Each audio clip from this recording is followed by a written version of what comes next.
The island of Sodor is full of beautiful places, rocky hills, quiet harbors, and rolling fields. But there was one place Henry the Green Engine loved more than anywhere else, the Whispering Woods. Whenever he would pass through after completing his work, his driver always made sure to stop at a nearby signal box and fill out a special leger. This was to let the signalman know that Henry was in one of the sidings and out of the way of mainline traffic. He couldn't explain it, but the tranquility of the forest always made him feel at ease after a busy day. "It's quite peaceful," his driver would say. "Just what the doctor ordered in my book." One autumn morning at Tidmouth sheds, the engines were just waking up to begin their day's work. Gordon, per the usual, was complaining. "Ugh, why must mornings come so early?" he groaned. "Don't they know express engines need their rest?" "Maybe if you didn't talk so much about yourself, you'd have time to sleep," sniggered Henry. "I say now, I do not talk about myself," huffed Gordon. "Could have fooled me," grinned Henry. "And you're in a good mood today, Henry. Why is that?" quizzed James. "I'm headed to the timber mill near the Whispered Woods. The timber is being shipped up to London to be used for track repairs. I always enjoy a trip through that region of Sodor. The birds, the trees, the clean air, it's so peaceful," explained Henry. "Pah!" snorted Gordon. "I prefer stations with fine, bustling platforms and passengers who admire me. Trees don't wave flags or take photographs, you know." "Maybe that's because if the trees saw you, they'd run for cover," laughed Henry. "Very droll," moaned Gordon. "Now if you'll excuse me, I must be on my way." "Have a safe trip, Henry," whistled Wilhelmina. "Give my regards to the workmen." "Will do, Wilhelmina," smiled Henry. After filling it with coal and water, he set off for the timber mill. As he made his way along the main line, Henry couldn't help but feel like he was in for a surprise. And he was. As he approached the mill, Henry saw something that made him break suddenly. A group of surveyors, machines, and marked trees. "That's odd. Where are those trees marked?" he thought aloud, moving his trucks into the siding for the timber to be loaded. He was so lost in thought he hadn't noticed Douglas backing down next to him with a train of empty wagons. "Aye, right, Henry?" asked Douglas. "Oh, you startled me," panted Henry. "Though I'm curious, do you know what's going on at the woods?" "Aye," replied Douglas. "I do. Miss Jenny's crew are planning to cut a path for the new road. It'll go right to the heart of the forest." "What?" gasped Henry. "They can't do that. That forest is home to so many animals, and it's the quietest stretch of track on my route. Not to mention, Raymond and Judy Burke live there.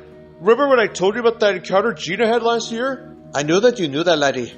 But the Fat Controller says it's for a new visitor center. More people, more tourism." "But at what cost?" fumed Henry. "We just run through that forest. There are homes and businesses that rely on it. We know how special it is." "Aye, you're not wrong, but at the same time, what can be done? We can't exactly change the others once they're green lit. All I can say on the matter is, good luck. You'll be needing it." And without another word, Douglas puffed away, leaving Henry to his thoughts. As Henry simmered quietly in the siding, his thoughts churned like a stormy sea. The whispering of the trees, usually so calming, seemed now to echo with worry. Later that day, after dropping off his delivery, Henry decided to take the return route to the forest. Hopefully, he could find someone who could help him with his dilemma. As he approached the signal box, he heard the sounds of heavy machinery approaching a grove of trees. "What on earth is that racket?" he wondered, turning his attention towards the noise. To his surprise, it was Miss Jenny Packard from the Surrey Construction Company. She was joined by her crew, known affectionately as the Pack, but it seemed different. Henry noticed that amongst the more familiar faces, there were a few newcomers. "Can we build it?" chanted a yellow digger. Yes, we can! The other vehicles chanted in response. Yeah, I think so, replied a blue lorry. Not if it means tearing down the forest, muttered Henry. Soon the construction vehicles were lined up and ready for work. Miss Jenny soon came to give them their orders. Everyone, meet our new friends from Sunflower Valley on the mainland. This is Scoop, Muck, Dizzy, Lofty, and Rolly. They've come to help us build a new access road to the side of the visitor center. It's a big job, so we'll need all the help we can get, she explained. You can count on us, man. Cheered Dizzy. We'll definitely be grateful for your help, added Jack. I heard Sodor is also really scenic, Rolly chimed in. I know, right? Laughed Muck. I'll bet we'll see deer, maybe even a badger. I hope we're not disturbing anyone, Lottie said nervously. Having heard enough, Henry rolled forward and blew his whistle loudly. You might not mean to, but you're about to destroy the heart of the Whispered Woods. McGraw, Henry? What's wrong? Asked Miss Jenny. The forest is special, Miss Jenny. Animals live here. Families walk here. There's even a couple who built their lives out here. And I need this place. It's one of the only quiet stretches left in the main line. This forest is where I go to feel like me again, lamented Henry. The pack and the Sunflower Valley crew were quiet. Henry's words hung over them like a rain cloud. After a few minutes, Jack broke the silence. Henry's right. I've seen deer and foxes here. I even saw a family of owls last winter. It's not just any job site, Miss Jenny. It's like nature's living room, Alfie rumbled in agreement. Miss Jenny, lost in thought, put her hand over her chin. I understand. I do. But Sir Tom gave us the green light, and the center will help bring visitors to Sodor. They'll learn to appreciate nature. By knocking it down first, interrupted Henry, more bitterly than he meant to. Wait, you're cutting through the forest? Not around it? Asked a bewildered Scoop. But that sounds terrible, gasped Lofty. I like trees. They're peaceful. Isn't there a better way? Added Dizzy. I'll admit, I hadn't realized how many of you felt this way. And Henry, I didn't know how much the forest meant to you, said Miss Jenny.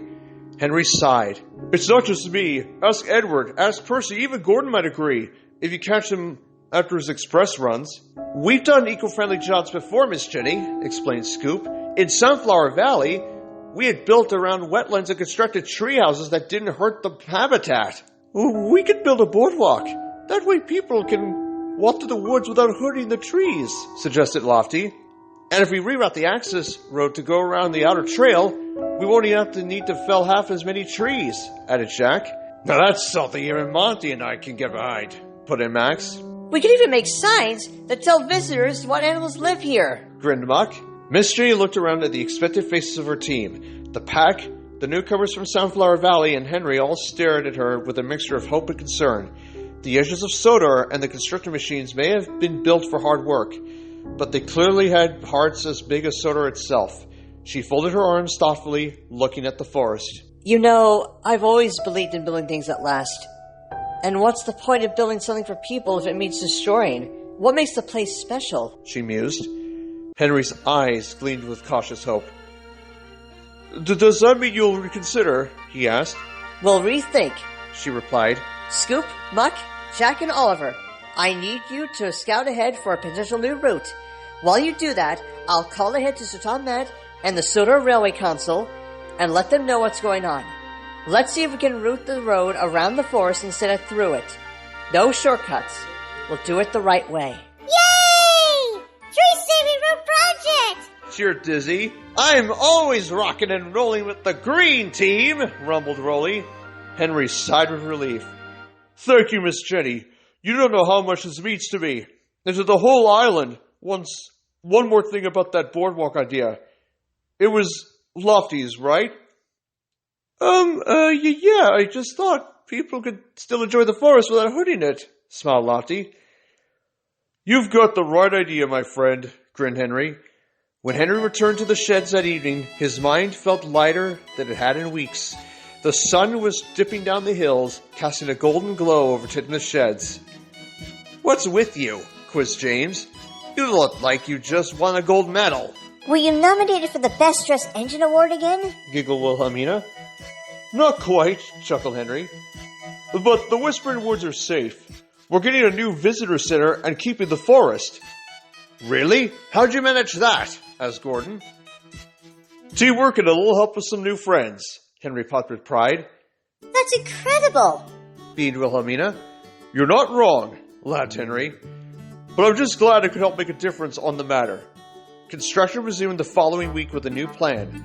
The road curved gently around the edge of the woods, and a raised boardwalk snaked through the forest, built using eco-friendly materials.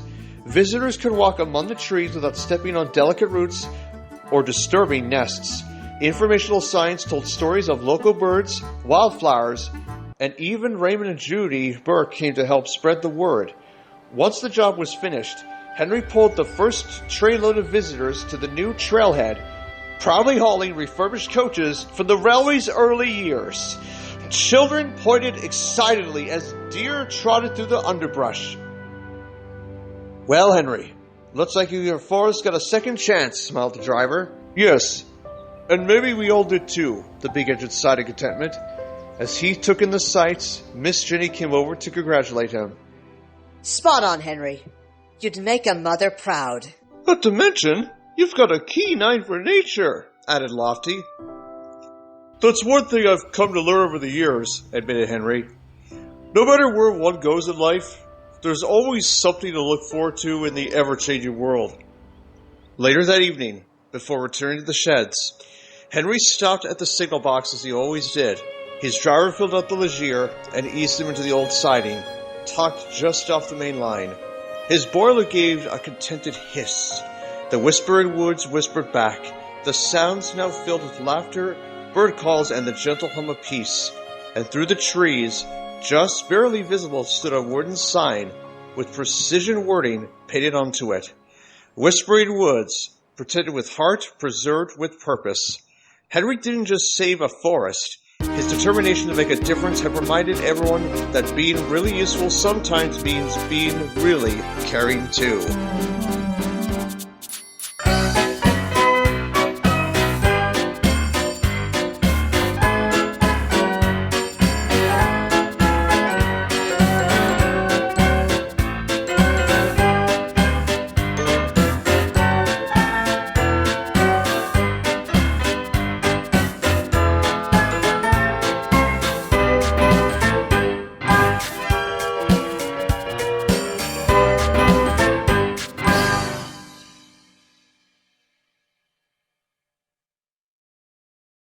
What a lovely day it was.